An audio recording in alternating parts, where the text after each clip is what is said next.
کیوں چھوڑ جاتی ہے ماں، کیوں چھوڑ جاتی ہے ماں، کیوں چھوڑ جاتی ہے ماں، کیوں چھوڑ جاتی ہے ماں، انگلی پکڑ کے چلایا سینے سے تم نے لگایا، ان 3 سالوں میں اماں تم نے بہت کچھ سکھایا، ماں سے بچھڑ کے جیتے ہیں کیسے، کیا یہ سکھاتی ہے ماں، کیوں چھوڑ جاتی ہے ماں، کیوں چھوڑ جاتی ہے ماں، کیوں چھوڑ جاتی ہے ماں، کیوں چھوڑ جاتی ہے ماں، دروازہ جب سے گرا ہے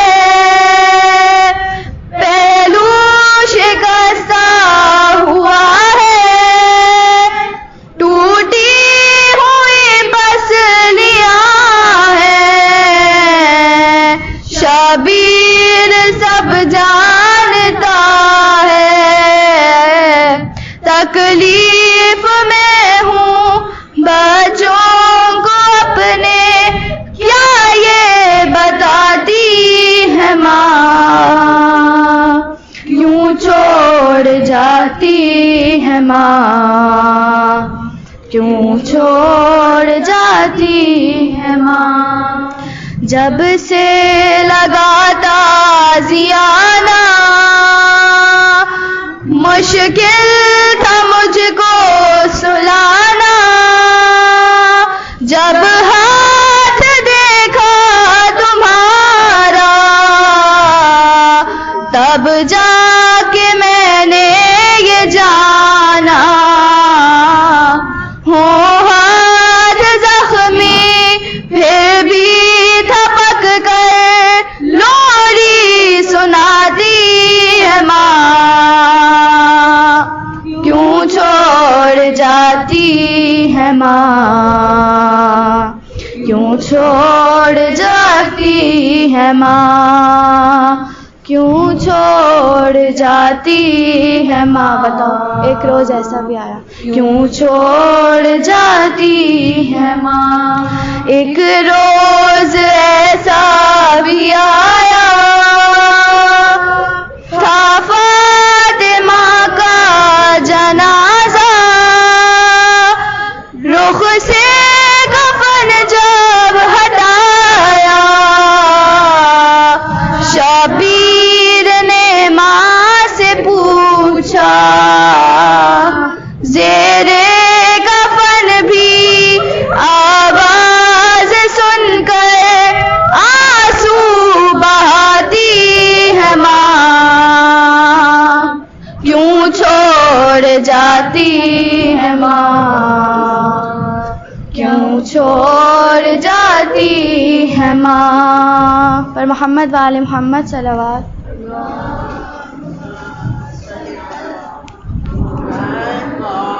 اعوذ باللہ من الشیطان اللعین الرجیم، بسم اللہ الرحمن الرحیم، الحمد للہ رب العالمین، الصلاۃ والسلام علی اشرف الانبیاء والمرسلین وخاتم النبیین ابی القاسم محمد۔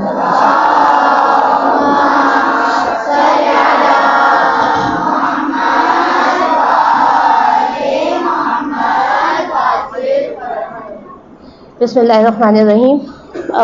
وقت کم ہے اور جو ذات ہیں جس پہ آج ذکر کرنا ہے، جن کا ان کے فضائل اس قدر بلند ہے، اس قدر وسیع ہے کہ نہیں سمجھ میں آ رہا تھا کہ اس مختصر وقت میں کن کن باتوں کا ذکر کیا جائے اور کن کن باتوں کو چھوڑ دیا جائے۔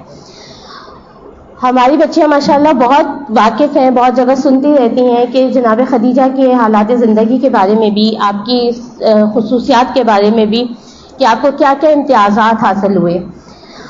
اگر ہم دیکھیں جناب خدیجہ کی زندگی کو، تو جتنا میں اسٹڈی کر رہی تھی، اگر بات کرنا چاہیں جناب خدیجہ کی ذات پہ، تو آپ کی جو ہے وہ زندگی کے 3 یا 4 پہلو نظر آتے ہیں. یا تو آپ کی زندگی ہمیں اس وقت نظر آتی ہے کہ جب آپ شادی سے پہلے کی جو زندگی تھی آپ کی، یا ہمیں وہ زندگی نظر آتی ہے جو آپ نے جو ہے وہ رسول اکرم کے ساتھ گزاری، عقد کے بعد گزاری، اور پھر ایک وہ جو شعب ابی طالب میں آپ نے زندگی گزاری. یعنی یہ 3 پہلو ایسے ہیں کہ جہاں آپ کی زندگی کو پڑھا جا سکتا ہے، آپ کی زندگی کو دیکھا جا سکتا ہے. تو اگر ہم اس زندگی سے شروع کریں کہ جو آپ کی رسول اکرم سے عقد سے پہلے تھی، یعنی آپ کی شادی سے پہلے جو زندگی تھی جناب خدیجہ کی، تو اگر اس زندگی کو دیکھا جائے، اگر ہم بنیادی باتیں کریں تو کیا کہ آپ کا نام کیا ملتا ہے تاریخ میں؟ خدیجہ. آپ کے والد کون ہیں؟ جناب خویلد. اور آپ کی والدہ کون ہے؟ فاطمہ بنت زائدہ. اب ان 2 بزرگوار شخصیات کی آپ جو ہے وہ دختر ہیں. اچھا، ان دونوں کے بارے میں یہ ملتا ہے کہ اس وقت رسول اکرم نے دین اسلام کا اعلان کر دیا تھا؟ نہیں کیا تھا. رسول اکرم کی ذات سے کوئی واقف نہیں تھا، لیکن یہ وہ خاندان تھا، یعنی جناب خدیجہ اور ان کے والدین اس خاندان سے تعلق رکھتے تھے کہ جو اس وقت کا بہت زیادہ جلیل القدر، یعنی بہت زیادہ بہت اہمیت رکھنے والا، بہت اچھی حیثیت والا خاندان تھا. اور یہ وہ خاندان تھا کہ جو دین ابراہیمی پر عمل کرنے والا تھا، یعنی آپ بت پرست نہیں تھے. اور یہاں تک روایات میں ملتا ہے کہ آپ کے جو والد تھے جناب خویلد جو تھے، وہ بت پرستی کے بہت واضح خلاف تھے. یعنی آپ پہلے سے دین ابراہیمی پر موجود تھی، یعنی حق پر تھی. اپنی شادی سے پہلے، جناب رسول سے ملاقات سے پہلے بھی آپ دین حق کی پیروی کرنے والی خاتون تھیں. اچھا، آپ کی دولت کے بارے میں آپ کی صفات کیا ملتی ہیں کہ آپ کو کیا کہا جاتا تھا؟ ملکۃ العرب. یعنی آپ کی دولت اس قدر زیادہ تھی کہ کہتے تھے کہ اگر اس کا ایک ڈھیر لگا دیا جائے تو جو ہے وہ ایسی دیوار حائل ہو جاتی تھی، ایسی دیوار بن جاتی تھی کہ اس جانب والے لوگ اس جانب دیکھ نہیں سکتے تھے، اگر آپ کے مال میں سے کچھ مال کو اکٹھا کر دیا جائے تو. اور یہاں تک بھی ملتا ہے کہ جو اس وقت کے بڑے بڑے تاجر تھے وہ بھی جناب خدیجہ کے کون تھے؟ مقروض تھے. یعنی آپ کے پاس اس قدر دولت موجود تھی. اور آپ کی اگر ذات کے بارے میں پڑھا جائے تو کہتے ہیں کہ اس دور میں بھی آپ کو جن القابات سے یاد کیا جاتا تھا، کون کون سے لقب تھے؟ طاہرہ، سیدہ اور مرضیہ صدیقہ، یعنی وہ سچی، پاک و پاکیزہ، اور جو شریف النفس خاتون سے مشہور تھی. یعنی وہ دین حق پہ پیروی کرتی ہوئے با عمل خاتون تھی. ٹھیک ہے، خصوصیات اپنے ذہن میں رکھیں گے. جناب خدیجہ کیسی خاتون تھی؟ با عمل خاتون تھی. اچھا، ان کے والد کے بارے میں ملتا ہے کہ ایک دفعہ بادشاہ یمن جو ہے وہ اس نے مکہ پہ حملہ کیا، اور مکہ پہ حملہ کرنے کے بعد اس نے جو ہے وہ پورا قبضہ کر لیا مکہ پہ. اور مکہ پہ قبضہ کرنے کے بعد اس کا ارادہ یہ تھا کہ وہ حجر اسود کو وہاں سے نکال کر جو ہے کہاں لے جائے؟ یمن لے جائے. لیکن اس وقت کے دور کے جو لوگ تھے وہ کھڑے ہو گئے اس کے خلاف کہ ہم یہ کام کرنے نہیں دیں گے. اور کس کی سربراہی میں کھڑے ہوئے؟ جناب خویلد کی. یعنی اس وقت بھی وہ شجاع اور بہادر انسان تھے. تو آپ ایک شجاع اور بہادر شخصیت کی دختر تھی، تو وہ شجاعت اور بہادری آپ کے اندر بھی آئی ہے. اور ہمیں روایات میں ملتا ہے کہ جب رسول اکرم پہ جو ہے وہ پتھر مارا کرتے تھے لوگ، اور جو ہے وہ آپ کی شادی ہو گئی تھی رسول اکرم سے، اور روایت میں ملتا ہے کہ جو لوگوں نے آپ کو آپ کے گھر میں آ کے بتایا کہ جو ہے وہ تمہارے شوہر کو، رسول اکرم کو جو ہے وہ لوگ پتھر مار رہے ہیں اور شہر سے باہر نکال دیا ہے، اور قریب ہے کہ خدا نہ خاصہ یا نعوذ باللہ کہ ان کی جو ہے وہ موت واقع ہو جائے رسول اکرم کی. تو جناب خدیجہ اپنے گھر سے نکلی، آپ جو ہے رسول اکرم کے پاس آئیں، آپ نے رسول اکرم کو جو ہے وہ اس مجمع میں سے نکالا اور اپنے گھر پہ لے کے آئی. اور آپ کا ایک بہت اچھا خطبہ ملتا ہے، بہت وسیع خطبہ ہے کہ جو اس میں موجود ہے کہ آپ نے اس وقت جو ہے وہ رسول اکرم کے ہاتھ کو پکڑا ہوا تھا اور اپنے دروازے پر کھڑے ہو کے آپ نے یہ خطبہ دیا اور کہا کہ تم لوگ کیا ہو کہ تم بھول گئے ہو کہ اسی دروازے پر آ کے تم اپنا سوال پیش کیا کرتے تھے. یعنی تم اپنی خواہشیں، اپنی جو ہے وہ مجبوریاں مجھے پیش کرتے تھے، اور میں تمہاری مجبوریوں کو یا تمہارے سوال کو پورا کیا کرتی تھی، یعنی جس دروازے سے تمہارا سوال پورا ہوتا تھا آج تم اسی دروازے کے مالک کو پتھر مار رہے ہو. کیا پھر انہوں نے پورے اہل قریش کو مخاطب کر کے کہا کہ کیا اہل قریش اپنی عزت کو بیچ چکے ہیں کہ جو ہے وہ آپ لوگ جو ہے وہ اب وہ معزز شخصیات نہیں ہیں کہ جو ایک عورت کا اور اس کے جو ہے وہ زوج کا احترام کرنا جانتے تھے.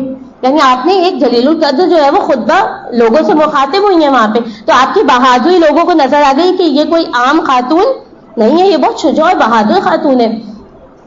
پھر ہمیں دوسرا جو جناب خدیجہ کی ایک خصوصیت جو ہمیں ملتی ہے وہ یہ ہے کہ آپ کا جو شجرہ نسب ہے، کسی کو شجرہ یاد ہے بیوی کا؟ وہ ننیال سے بھی یعنی ماں کی طرف سے بھی جناب رسول خدا کے شجرے سے جا کے ملتا ہے. جناب رسول خدا کے شجرے میں ایک عبد مناف نام یاد ہے آپ لوگوں کو؟ ٹھیک ہے، تو ان سے جا کے ملتا ہے. اور جو ہے وہ والدہ کی جو شجرہ ہے وہ بھی جا کے جو ہے وہ والد کی طرف سے چوتھی پشت، یعنی آپ کے والد ہیں، والد کا نام کیا ہے؟ خویلد بنت اسد. خویلد بنت اسد. پھر ان کے والد کا نام ہے یعنی بن عبد العزا، عین زال اور جو ہے وہ چھوٹی ہے اس کے اوپر کھڑا ہوا زبر ہوگا. ٹھیک ہے، عزا بن قصے بن کلاب. یہ قصے بن کلاب جو ہے یہ رسول اکرم کے بھی جد میں سے ہیں، اور رسول اکرم کی 5ویں جد ہے جو ہے وہ بی بی خدیجہ کی کون سی جد ہے؟ چوتھی جد ہے. ٹھیک ہے، والد کی طرف سے کہاں پہ مل رہا ہے یہ شجرہ آپ کا؟ قصے بن کلاب سے مل رہا ہے. اور جو ہے وہ والدہ کی طرف سے کہاں پہ مل رہا ہے؟ قصے بن کلاب. قصے بن کلاب کے بعد جو ہے وہ مرہ بن کعب ہے اور لوئی بن غالب. لوئی بن غالب جو ہے وہ دونوں کے مشترک جد ہے. ٹھیک ہے، یہ نام مس سیدہ کوئز میں نہیں پوچھیں گی، بہت مشکل ہے، جا کے آپ ویسے سرچ کرو گے تو آپ کو مل بھی جائے گا جناب خدیجہ کا اور رسول خدا کا مشترک شجرہ. بس یہ یاد رکھیں گے والد کی طرف سے چوتھی پشت جا کے کہاں سے ملتی ہے؟ رسول اکرم سے. والدہ کی طرف سے 8ویں پشت کہاں سے ملتی ہے؟ رسول اکرم سے. یعنی دونوں کا شجرہ کیا ہے؟ پاک شجرہ ہے. یعنی ہمیں تاریخ میں ملتا ہے نا، ہمیں کس طرح کے مسلمان ملتے ہیں تاریخ میں؟ 2 طرح کے. جب رسول نے اعلان نبوت کیا تھا تو ایک وہ تھے جو پہلے بت پرستی کرتے تھے، رسول کے اعلان نبوت کے بعد وہ کیا کرنے لگے؟ خدائے واحد کو ماننے لگ گئے. لیکن کچھ لوگ ایسے تھے جو پہلے سے دین ابراہیمی پہ موجود تھے، یعنی وہ بت پرستی نہیں کرتے تھے. ٹھیک ہے، دین ابراہیمی کو فالو کرنے والے تھے. تو جناب خدیجہ کا تعلق دونوں میں سے کون سے گروہ سے ہے؟ جو دین ابراہیمی پر عمل کرنے والا گروہ تھا. پھر جناب خدیجہ کا اگر ہم دوسرا دور دیکھتے ہیں کیا ملتا ہے ہمیں؟ میں نے کیا بولا تھا؟ 3 پہلو ہیں، ایک شادی سے پہلے کا، ایک شادی کے بعد. اچھا، شادی کیسے ہوئی تھی ہم سب جانتے ہیں، میسرہ والا واقعہ سب کو یاد ہے. اچھا، اس سے پہلے ایک اور بات، آپ کے ایک چچا تھے ورقہ بن نوفل، سب نے نام سنا ہوا ہے. وہ جو ہے جب آپ کے والد کا انتقال ہو گیا، جناب خدیجہ کے والد کا انتقال ہو گیا، تو آپ کی کفالت کون کرتے تھے؟ آپ کی سرپرستی کون کر رہے تھے؟ ویسے تو آپ کے پاس اتنی دولت تھی کہ کوئی آپ کا کبھی نہیں تھا، اپنی دولت سے ہی اپنا گزارا کر رہی تھی، لیکن جو سرپرست تھا، جو بزرگ تھا اس وقت کا، آپ کے سر پہ سرپرست کون تھا؟ ورقہ بن نوفل. اور جو ہے وہ ورقہ بن نوفل جو ہے وہ بہت بڑے عالم تھے. ٹھیک ہے، اور جو ہے وہ کتاب کا علم رکھتے تھے. اور بی بی خدیجہ نے اپنی شادی سے پہلے ایک خواب دیکھا تھا. کیا خواب دیکھا تھا؟ آپ نے دیکھا کہ جو ہے وہ سورج ہے جو کعبے کے اوپر چکر لگا رہا ہے. کہاں چکر لگا رہا ہے؟ کعبے کے اوپر چکر لگا رہا ہے اور آہستہ آہستہ نیچے آ رہا ہے. پھر بی بی خدیجہ نے دیکھا کہ وہ سورج جو نیچے آ رہا تھا وہ نیچے آتا آتا میرے گھر میں اتر گیا. اس کے بعد جو ہے وہ اس سورج کے کچھ حصے ہو گئے. جب آپ نے یہ خواب دیکھا نا تو آپ پریشان ہو گئی. آپ نے کس کو بتایا؟ ورقہ بن نوفل کو بتایا. وہ علم تھے، علم رکھتے تھے کتاب کا.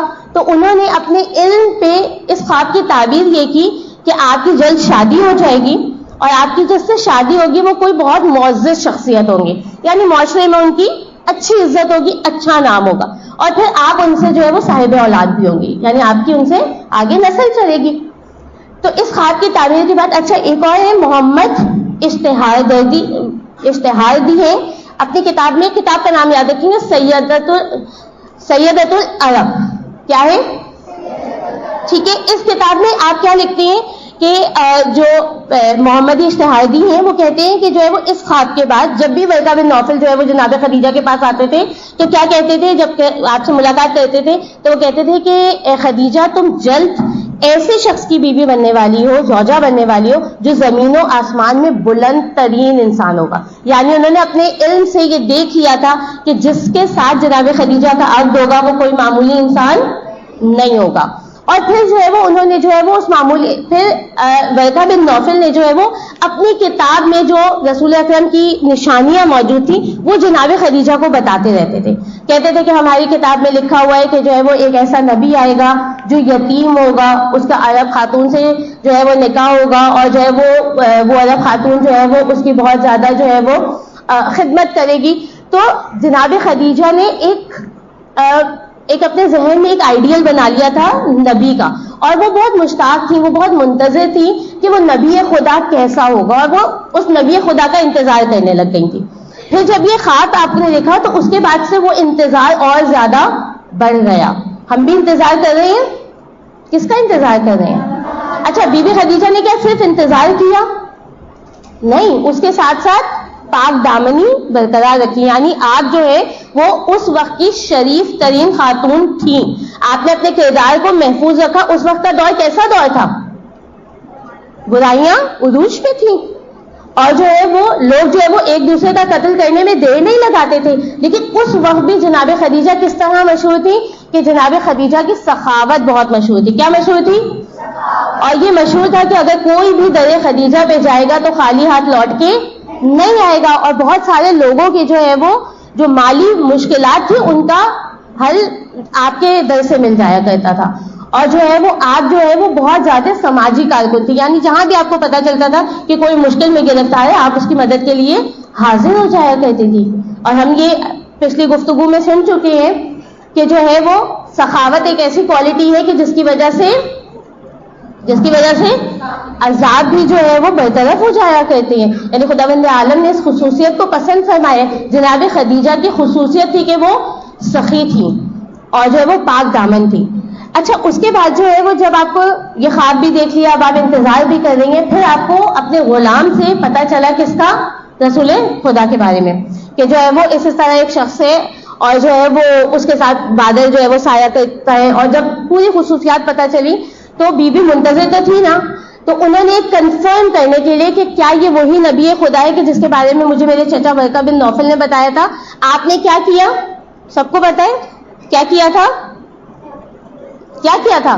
مال تجارت جو ہے وہ آپ نے رسول اکرم کو جو ہے وہ پیش کیا تھا کہ آپ میرا مال تجارت لے جائیں اور جو ہے وہ میرے بہاف پہ جو ہے جا کے تجارت کریں. اور پھر جو ہے وہ میسرہ کو بھیج دیا تھا اپنے غلام کو، میسرہ کو پورا ہدایت نامہ دے کے بھیجا تھا. آپ بہت ذہین خاتون تھی تو آپ نے ایسے نہیں بھیج دیا تھا، میسرہ کو باقاعدہ بتایا تھا، ہدایات دی تھی. اور پھر میسرہ نے آ کے جب آپ کو جو ہے وہ نشانیاں پیش کی اور بتایا کہ جو ہے وہ جہاں سے گزرتے تھے تو جو ہے وہ درخت سجدہ کرتے تھے اور جو ہے وہ پتھر سلام کرتے تھے، ایک آسمان کا ٹکڑا تھا جو سایہ فگن رہتا تھا. یہ ساری خصوصیات میسرہ نے جب بتائی تو جو ہے وہ جناب خدیجہ کو اپنی ذہانت کی وجہ سے علم ہو گیا کہ یہ وہی نبی خدا ہے جن کے بارے میں مجھے علم دیا گیا تھا. اور پھر آپ نے انہیں جو ہے وہ اپنے عقد کی پیشکش کر دی. اور پھر جو ہے وہ پیشکش رسول اکرم نے فوراً قبول کر لی. اور کس نے نکاح پڑھایا؟ جناب ابو طالب نے آپ کا نکاح پڑھایا. اور میں اپنی بچیوں سے کہوں گی گھر جا کے کتابوں میں سرچ کریں، وہ جو نکاح کے جملے ہیں وہ بیسٹ ہیں. اس میں جو ہے وہ خدا کی توحید کے بارے میں بہت اچھا بتایا. مطلب جناب ابو طالب کا، اگر کوئی ایمان ابو طالب پہ شک کرنے والے، آپ کو پتہ ہے نا کتنا زیادہ ہمارے خلاف یہ باتیں ہوتی ہیں کہ جناب ابو طالب آخر تک ایمان نہیں لے کے آئے تھے. تو اس کو اگر جواب دینا ہے تو صرف ان کا خطبہ پڑھا دیں، اس کو خود بخود جو ہے وہ جواب مل جائے گا. یعنی اس میں خدا کا ذکر کیا گیا ہے، اس میں رسول کی جو ہے وہ خصوصیات بیان کی گئی ہیں. پھر اس میں بتایا کہ بے شک میں جو ہوں وہ اس کا کفالت کرنے والا ہوں اور اس کی مرضی سے عقد کر رہا ہوں. اور پورے نکاح کے جو ہے وہ جملے بہت حسین جملے. اچھا، یہ ہو گئی آپ کی شادی کی زندگی، ٹھیک ہے، یہ شادی ہو گئی. اچھا، شادی کے بعد آپ لوگ کہاں گئے؟ بی بی خدیجہ کہاں آ گئی؟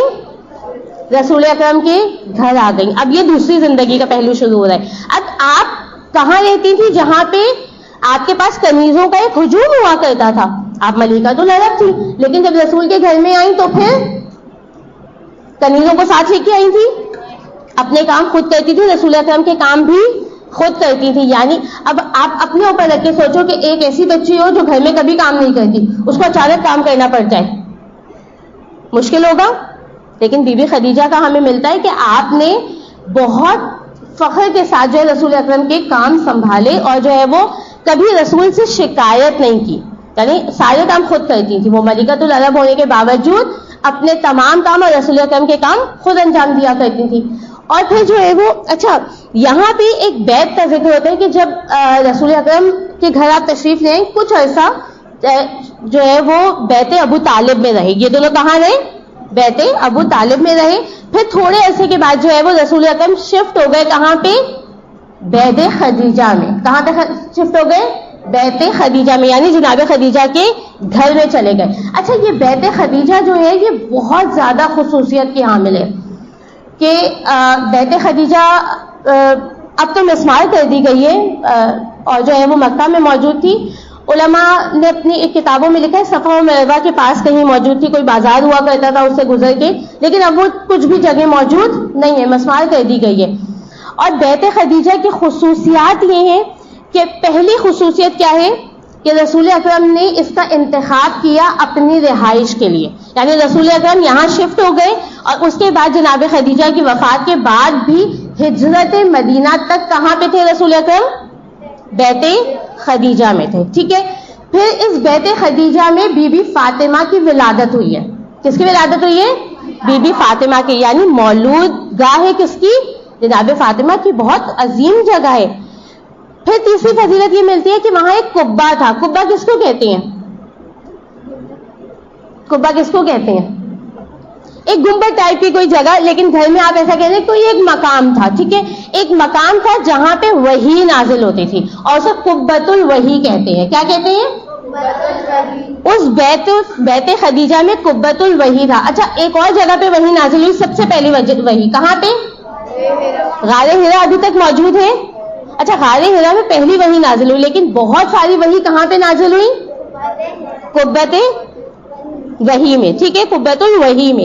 اور قبۃ الوحی کی ایک بہت خوبصورت جو میں پڑھ رہی تھی, تو اس میں لکھا ہوتا ہے کہ اگر کسی کو بتانا ہے کہ قبہ میں جو ہے وہ واقعی اس گھر میں جو ہے وہ وحی نازل ہوئی, تو رسول اکرم کے سورہ مدثر یاد ہے شروع کی کیا ہے؟ یا ایھا المدثر قم فانذر, اور پھر آگے پوری. اب آپ کا اس کا بیک گراؤنڈ کیا ہے اس آیت کا؟ رسول اکرم جو ہے وہ کیا تھا؟ تھکے ہوئے تھے, گھر میں آئے, جناب خدیجہ سے کہا کہ مجھے عبا دے دو, اور وہ اپنے گھر میں بستر میں لیٹ گئے. اور پھر وہی نازل ہوئی یا مدثر. مدثر کا مطلب کیا ہے؟ چادر کے اوڑھنے والے. یعنی خدا کو رسول اکرم کی یہ ادا بھی پسند ہے. تو جو وہی بہت مشہور وہی آپ لوگوں کو آسانی سے یاد ہو جائے گی, وہ کون سی؟ یہ والی وحی بھی وہیں پہ نازل ہوئی. بہت ساری وحی جو ہے وہ وہیں پہ نازل ہوئی. یعنی بیت خدیجہ ایک الگ حیثیت رکھتا ہے. اور بعض علماء نے تو یہاں تک کہا ہے کہ مکہ میں مسجد الحرام کے بعد اگر کسی مقام کی بہت زیادہ فضیلت ہے تو وہ بیت خدیجہ ہے, لیکن اس کو کیا کر دیا گیا؟ مسمار کر دیا گیا ہے, اور جو ہے وہ اب زائرین کو اس کی زیارت نصیب نہیں ہوتی ہے. مجھے نہیں پتا کہ پہلے جانے والے کتنے سال پہلے جانے والے زائرین کو اس کی زیارت ہوتی تھی, لیکن اب زائرین کو اس کی زیارت سے محروم ہو گئے. آخری اس گھر کی فضیلت جو میں بیان کر رہی ہوں, ویسے تو بہت ساری فضائل ہیں, وہ یہ کہ میں نے کیا کہا, رسول کب تک رہے اس گھر میں؟ کب تک رہے؟ ہجرت مدینہ تک اسی گھر میں تھے. تو رسول ہجرت کے لیے اسی گھر سے نکلے. ہجرت پہ واقعہ کون سا پیش آیا تھا؟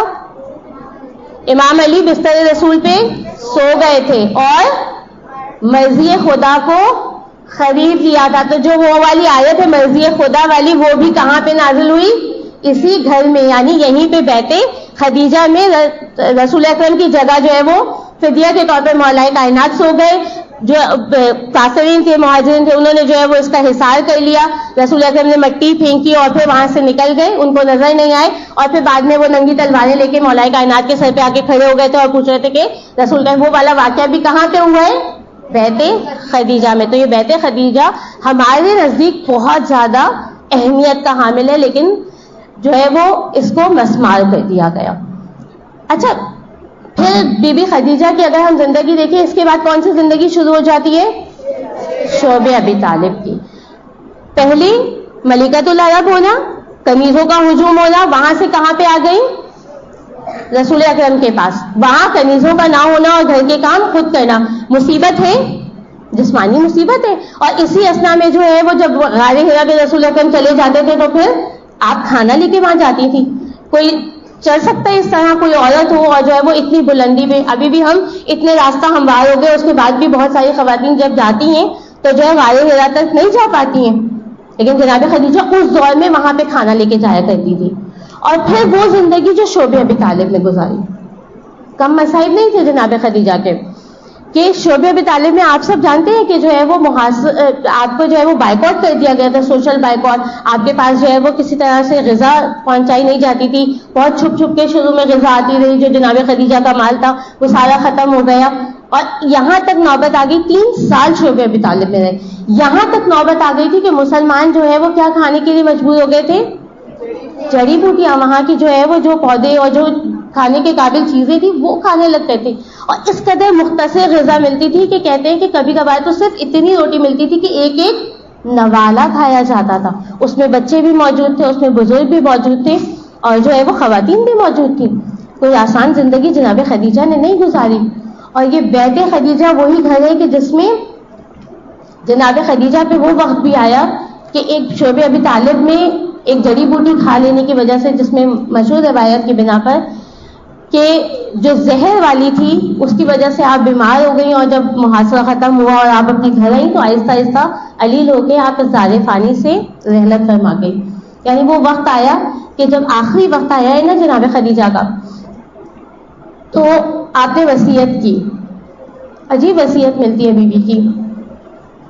ہم سب بچیاں ہیں نا, ہم شاید ماؤں کے اس کیفیت کو نہیں سمجھ سکتے, لیکن میری بہنیں جو یہاں بیٹھی ہیں وہ جانتی ہیں کہ جب بھی ماں پریشان ہوتی ہے تو اپنے لیے پریشان نہیں ہوتی. کس کے لیے پریشان ہوتی ہے؟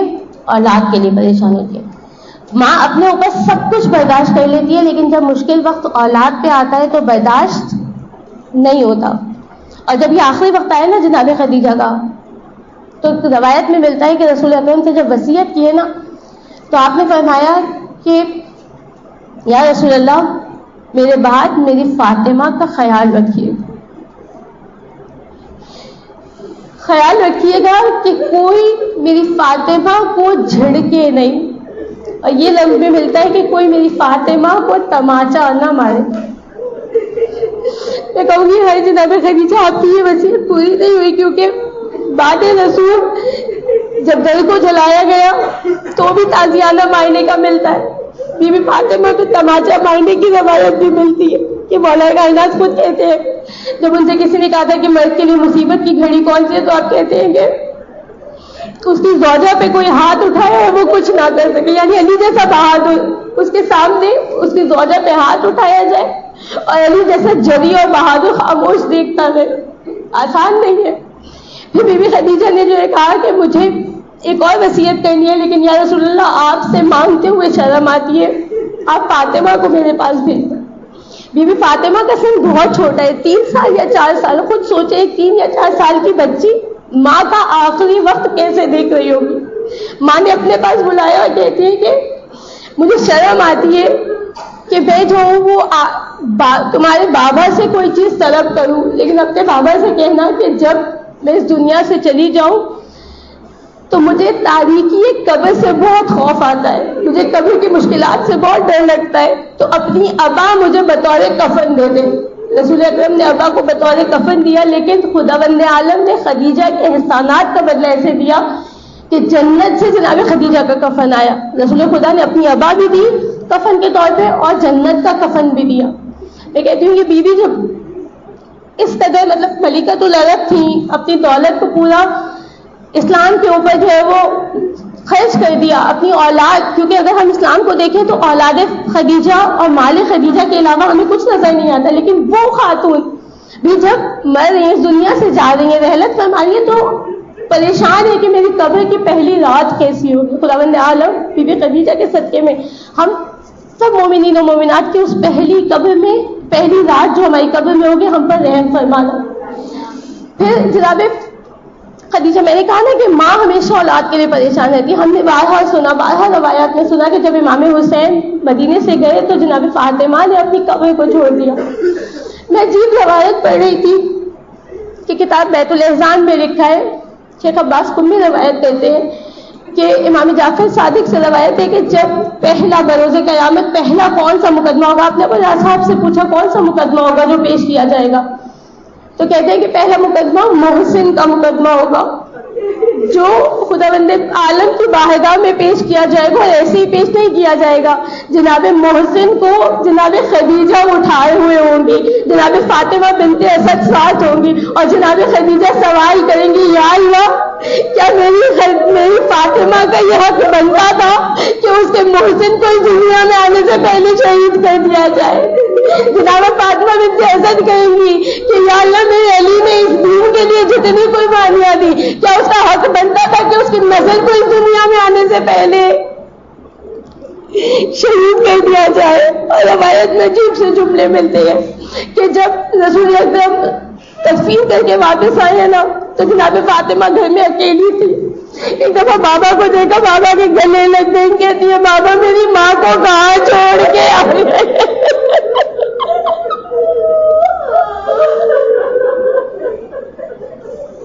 رسول جیسے شفیق بعد میں فاطمہ کے سر پہ ہاتھ کو پھیرا، اے فاطمہ کیا ہوا؟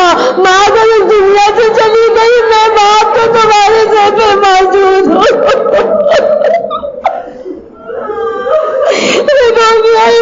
کربلا کے میدان میں آئیے کہ سکینہ کا سن بھی بہت چھوٹا ہے، لیکن جب باپ کا سایہ سر سے ہٹ ہے تو کوئی سر پہ ہاتھ پھیرنے والا نہیں، بلکہ کوئی گردے میں آگ لگا رہا ہے تو کوئی بالیاں چھین رہا ہے، کوئی منہ پہ تماچے.